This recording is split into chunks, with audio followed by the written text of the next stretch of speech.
پیدا ہوگی تو پریونشن کے حوالے سے بھی ہمیں پرو ایکٹیو اپروچ کے ساتھ کام کرنا ہوگا.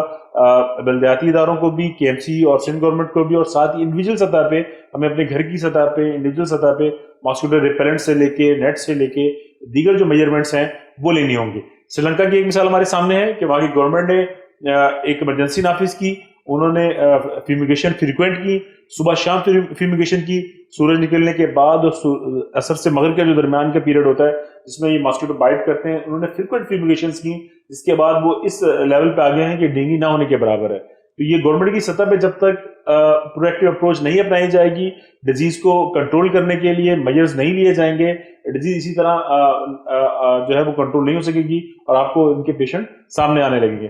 ابھی حال ہی میں دیکھیں سیکنڈ ویو ہے کووڈ کی, ہماری طرف سے مطلب یہ دیکھیں کہ سوشل ڈسٹینسنگ ہو جائے, ماسک کا استعمال ہو, ابھی تک لوگ سیریس ہی نہیں لے رہے, اور ایک دم سر سامنے آئے گا پھر سب کے جو ہے وہ ہاتھ میں بھول جائیں گے. اسی لیے پرو ایکٹیولی گورنمنٹ کو سنجیدگی سے اتنی بھی جو کنٹیجیس ڈیزیز ہوتی ہیں, جو ویکٹر ڈیزیز ہوتی ہیں جو کہ پریونٹ کی جا سکتی ہیں, ان کے خلاف میجرز لینا انتہائی ضروری ہے. اچھا, جس طرح WHO دنیا کے غریب ممالک میں پولیو کو ختم کرنے کے لیے امداد بھی دیتا ہے, ہیلپ بھی کرتا ہے, تو ڈینگی کو ختم کرنے کے لیے کچھ ہیلپ دیتا ہے وہ؟ یقیناً دیتا ہوں گا. اس کا جواب تو ہمارے جو ہیلتھ ڈپارٹمنٹ کے لوگ ہیں, فیڈرل کے, پروفیشنل کے, وہ صحیح دے سکتے ہیں. لیکن عالمی سطح پہ جیسے پولیو کو فوکس کیا انہوں نے, کووڈ کے حوالے سے فوکس کیا ہوا ہے, ہو سکتا ہے کہ ڈینگی کے حوالے سے انہوں نے فوکس کیا ہو. ناظرین, آپ نے ہمارے ماہرین سے آج ملیریا اور ڈینگی بخار پر ایک تفصیلی گفتگو سنی. اس گفتگو کے بعد آپ کو اس کی پیچیدگیوں, کمپلیکیشنز کے بارے میں اچھا خاصا پتہ چل گیا ہوگا. ملیریا کو ہمارے ہاں عام لوگ ایزی لیتے ہیں, سیریس نہیں لیتے, جب اسے ایک نزلہ زکام کھانسی کی طرح ایک معمولی بیماری سمجھتے ہوئے لاپرواہی اور غفلت کا شکار ہوتے ہیں, جبکہ ایسی بات نہیں ہے. یہ مرض بھی انتہائی خطرناک اور مہلک ہو سکتا ہے. اسی طرح ڈینگی بھی ایک انتہائی خطرناک مرض ہے. اس کے لیے کسی کو اگر لاحق ہو جائے تو اسے فوراً کسی بڑے ہاسپٹل میں دکھانا چاہیے یا پھر ماہر فزیشین کو دکھانا چاہیے.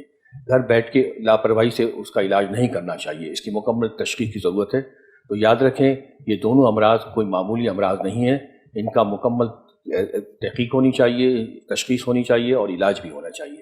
اس کے ساتھ ہی ہمارے آج کے پروگرام کا وقت اب ختم ہوا چاہتا ہے.